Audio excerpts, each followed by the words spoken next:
প্রিয় দর্শক, আমি এই মুহূর্তে দাঁড়িয়ে আছি বান্দরবানের সবচেয়ে উঁচু হিল টাইগার হিল নামক যে টাইগার হিল খ্যাত নীলাচলে। তো আমার সাথে রয়েছেন আলামিন ভাই।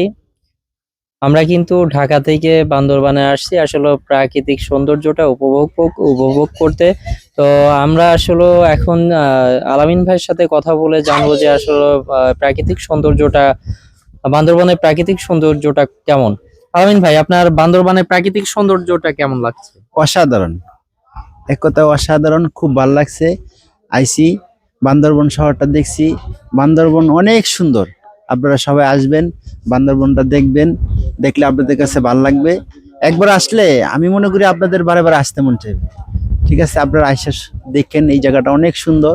এই দেখেন পাহাড়ের ভিউগুলা অনেক সুন্দর, অনেক গভীর, আমরা অনেকটা উঁচু হতে, অনেক সুন্দর লাগতেছে, ভালো লাগতেছে। আশা করি সবাই আসবেন, দেখবেন বাংলাদেশের সৌন্দর্য, আল্লাহর কি সৃষ্টি, অপরূপ সৌন্দর্য, এটা না আসলে বুঝবেন না। ধন্যবাদ।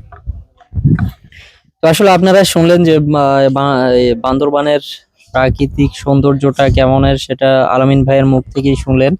তো আমরা যারা আসলে চার দেয়ালের মধ্যে আবদ্ধ থাকি তাদেরকে প্রায় সময় উচিত যে বাংলাদেশটা ভ্রমণ করা, কেননা বাংলাদেশটা যখন কেউ ভ্রমণ করে তখন তার মধ্যে কিছু জ্ঞান তৈরি হয় এবং তার মধ্যে কিছু শিক্ষা সৃষ্টি হয়। কেননা আসলে আমরা চার দেয়ালের মধ্যে থেকে এই পরিবেশ সম্পর্কে তো কোনো জ্ঞান অর্জন করতে পারি না।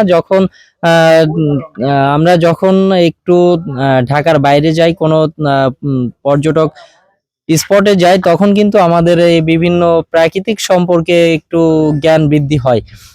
তো আপনারাও আসেন, দেখেন, পরিবেশ সম্পর্কে জ্ঞান অর্জন করেন। তো আমাদের সাথে থাকেন। আমাদের পরবর্তী গন্তব্য হচ্ছে মেঘলা পর্যটন কেন্দ্র। আপনারা আমাদের সাথে থাকেন এবং আমাদেরকে সহযোগিতা করেন। ধন্যবাদ। হ্যাঁ, হ্যাঁ।